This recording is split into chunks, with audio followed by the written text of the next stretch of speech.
बिस्मिल्लाहिर्रहमानिर्रहीम। Doctor Javed Khan as a pediatric surgeon TTU hospital Dargai से आज मैं मुखातिब हूँ। आज मेरी वीडियो का बुनियादी मकसद अपनी माँओं बहनों के लिए एक ज़रूरी पैगाम लेके आया हूँ, और वो है बच्चों के कमर, बच्चों की गर्दन या सर के ऊपर जो पोड़े पैदाइशी तौर पर होते हैं और इसी वजह से बच्चे लॉन्ग टर्म में माजूरी का शिकार हो जाते हैं, उन माँओं बहनों के लिए आज मेरा एक खुसूसी पैगाम आज मैं लेके आया हूँ।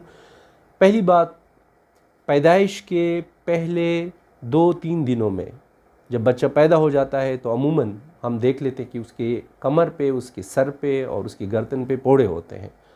बाज़ औक़ात इस बीमारी के साथ बच्चों की टांगें भी टेढ़ी होती है और कुछ बच्चे ऐसे होते हैं जिनका सर भी बड़ा होता है। इस बीमारी का क्या नाम है, ये क्यों होता है और इसका तदारुक कैसे किया जाएगा? सबसे ज़रूरी चीज़ जो आज मैं डिस्कस कर रहा हूँ वो है प्रेगनेंसी के दौरान हमारी माएँ बहनें और जितनी भी ख़वातीन हैं वो प्रेगनेंसी के दौरान फोलिक एसिड एक ख़ास किस्म की दवाई है जो प्रेगनेंसी के पहले 3 महीनों में बहुत ही ज़्यादा ज़रूरी होती है, और नेग्लिजेंस की वजह से, गफलत की वजह से उस दवाई का इस्तेमाल ना करना लॉन्ग टर्म में डिसेबल बच्चे, जिसको मैं मेनिंगोसील, मेनिंगोमाइलोसील या एनकेफेलोसील, इसको चूँकि ये मेडिकल के टर्म्स हैं, इनको मैं सादे अल्फाज में कहूँगा कि कमर के ऊपर पोड़ा, गर्दन के ऊपर पोड़ा और सर के ऊपर पोड़ा, ये ऐसी बीमारियाँ हैं जिससे बच्ची की ज़िंदगी लॉन्ग टर्म में डिसेबिलिटी में कन्वर्ट हो जाती है। तो आज स्पेशली एक चीज़ पे मैं बार बार स्ट्रेस कर रहा हूँ, और वो है फोलिक एसिड का इस्तेमाल। हमल के पहले 3 महीने बहुत ही ज़्यादा कीमती है। हमल के पहले 3 महीनों में फोलिक एसिड का रेगुलर इस्तेमाल इस बीमारियों की कमी का बाइस बन सकता है।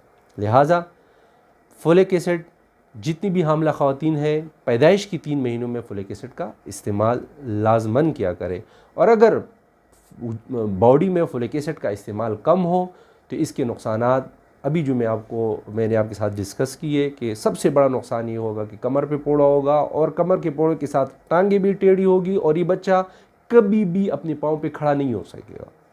इसके साथ अगर ये कमर पे ना हो तो ये गर्दन पे भी आ सकता है, अगर गर्दन पे ना हो तो सर के ऊपर भी आ सकता है, जिसको हम एनकेफेलोसील कहते हैं। ठीक है, तो ये encephalocele is more lethal, more dangerous than meningomyelocele in cervical region पे जितने भी ये होते हैं उससे ज़्यादा ख़तरनाक है।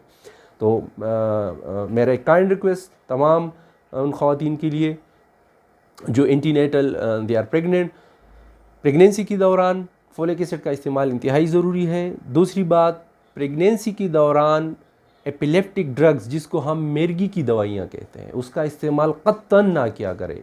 जो ख़वातीन प्रेगनेंसी के पहले 3 महीनों में मिर्गी की दवाई यूज़ करते हैं उनमें भी ये मसले मसाइल, उनके बच्चों में भी ये मसले मसाइल आते हैं। और तीसरी और इम्पॉर्टेंट बात, डायबिटीज़ मेलाइटिस, वो ख़वातीन जिसमें शुगर की बीमारी दौरान हमल अपना शुगर जो है लेवल कंट्रोल नहीं करती, उसमें भी ये मसले मसाइल आते हैं। और कुछ ख़वातीन दौरान हमल गर्म पानी से शावर लेती है, आल्दो कि ये कुछ बुक्स, टेक्स्ट बुक में डॉक्यूमेंटेड नहीं है, लेकिन कुछ प्री डिस्पोजिशन है कि जो ख़वातीन ड्यूरिंग प्रेगनेंसी गर्म पानी से शावर लेती है उनके बच्चों में भी ये मसले मसाइल आते हैं, particularly first 3 month of pregnancy. तो आज मेरी वीडियो का बुनियादी मकसद आप लोगों को इन्फॉर्म करना है, आगाही आप लोगों को देनी है कि प्रेगनेंसी के दौरान जो पहले 3 महीने होते हैं ये बहुत ही ज़्यादा कीमती होती है, ये बच्चे के लिए बहुत ज़्यादा इम्पॉर्टेंट है। और इस फर्स्ट 3 मंथ में folic acid, folate, methyl folate, किसी भी अच्छी कंपनी की जो दवाई मार्केट में अवेलेबल है आप ले सकते हैं।